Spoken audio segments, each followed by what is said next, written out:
Imaginez, une toute petite erreur de calcul, et paf, 370 millions de dollars qui partent en fumée. C'est l'histoire qu'on va décortiquer aujourd'hui. Une des pires catastrophes d'ingénierie, mais vous allez voir, les leçons qu'on en tire sont plus importantes que jamais, surtout pour l'industrie du futur, celle des usines autonomes. Bon, on entre dans le vif du sujet. Pour vraiment comprendre l'ampleur de ce désastre, commençons par le chiffre qui fait mal.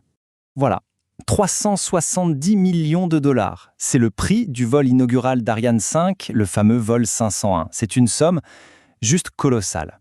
Et tout ça, ça a été pulvérisé en même pas une minute. Et ce n'est pas une estimation à la louche. Le rapport officiel est très clair là-dessus. C'est un échec total.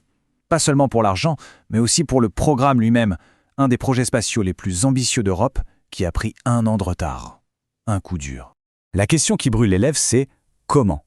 Comment est-ce possible qu'un projet aussi énorme, avec des milliers d'ingénieurs, puisse s'effondrer à cause d'un simple bug informatique ? On se dit que c'est pas possible. Et en fait, la réponse, elle est beaucoup plus subtile que ça. Alors pour comprendre, il faut sortir la loupe. On va aller voir de très près, au niveau du code. C'est là que tout commence, avec une erreur minuscule qui a déclenché une réaction en chaîne catastrophique.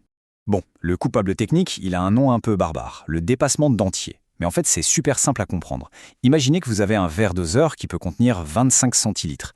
Si vous essayez de verser 1 litre d'eau dedans, ça déborde, évidemment. Pour un ordinateur, c'est pareil. Il a une boîte mémoire d'une certaine taille pour un nombre. Si le nombre est trop grand, la boîte déborde. Et là, le système panique, il ne sait plus quoi faire, et le plus souvent, il plante. Eh bien, pour Ariane 5, c'est exactement ce qui s'est passé. Il y avait un bout de logiciel qui venait en fait de la fusée d'avant, Ariane 4. Ce code devait gérer la vitesse horizontale. Le problème, Ariane 5 allait beaucoup plus vite qu'Ariane 4.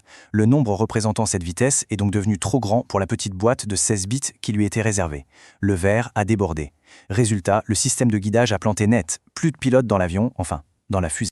Et là, on pourrait se dire, bon, c'est un accident, ça arrive. Eh bien, détrompez-vous, ce n'est pas du tout un cas isolé. Quelques années plus tard, rebelote. Une autre mission spatiale, un autre échec cuisant pour une raison tout aussi bête. Regardez ce chiffre, c'est le coût de la sonde Mars Climate Orbiter. La cause de cet échec est presque comique si elle n'était pas si tragique. D'un côté, une équipe qui travaille en mètres et en kilogrammes, le système métrique, comme prévu. De l'autre, un sous-traitant qui envoie ses calculs en pieds et en livres, le système impérial. Et au milieu, personne. Personne n'a pensé à vérifier la conversion. Résultat, la sonde a raté sa cible, elle est entrée trop bas dans l'atmosphère de Mars et elle a brûlé.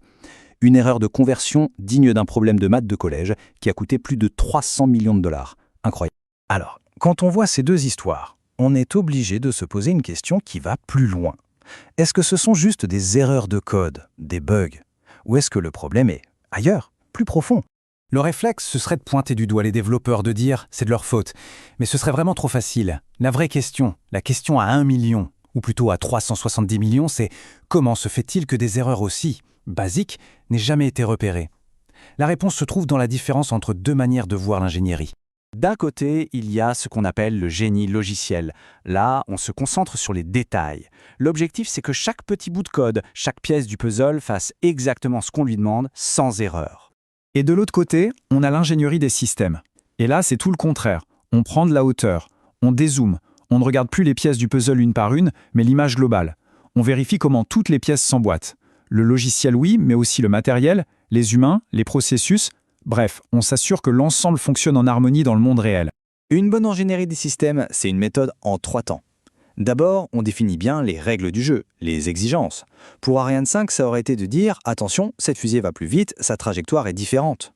Étape 2, on dessine le plan d'ensemble. On s'assure que tous les modules vont bien communiquer entre eux sans créer de problème. Et enfin, étape 3, on vérifie les dimensions. C'est là qu'on aurait dû se dire « Attendez, cette variable de 16 bits, est-ce qu'elle est assez grande pour les nouvelles vitesses ?» Spoiler, non. Et c'est exactement la conclusion de l'expert Gérard Lelanne dans son rapport.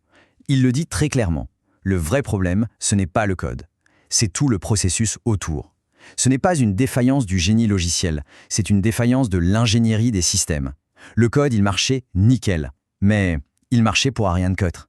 Et personne, absolument personne, n'a pris le temps de vérifier s'il était encore bon pour le nouvel environnement d'Ariane 5.